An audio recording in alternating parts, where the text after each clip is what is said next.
વિચારો, ગેસની અછત એટલી વધી જાય છે કે સ્મશાનમાં અંતિમ સંસ્કાર માટે પણ રાહ જોવી પડે. આ કોઈ કલ્પના નથી પણ હકીકત છે. પુણેના મુખ્ય સ્મશાન ગૃહોમાં જેમ કે વૈકુંઠ સ્મશાન ગૃહ, ગેસની તીવ્ર અછતના કારણે ઘણી ભઠ્ઠીઓ બંધ કરવી પડી.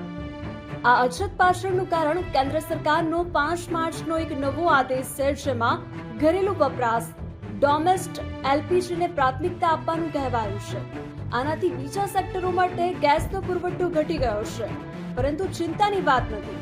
પુણે મ્યુનિસિપલ કોર્પોરેશન સજાગ છે. તેમણે તાત્કાલિક પગલાં લઈને બધી જ ઇલેક્ટ્રિક ભઠ્ઠીઓ અને એર પોલ્યુશન કંટ્રોલ સિસ્ટમ કાર્યરત કરી દીધી છે, જેથી નાગરિકોને તકલીફ ન પડે. આ ઘટના આપણા માટે પણ એક પાઠ છે. શું આપણે સુરતવાસીઓ પણ આવી સ્થિતિ માટે તૈયાર છીએ? શું આપણા સ્મશાન ગૃહોમાં ઇલેક્ટ્રિક બેકઅપ પૂરતા છે? તમારા વિચારો કોમેન્ટમાં જણાવો અને આવી જ મહત્વપૂર્ણ નાગરિક જાગૃતિ માટે અમારી ચેનલને સબસ્ક્રાઇબ કરો.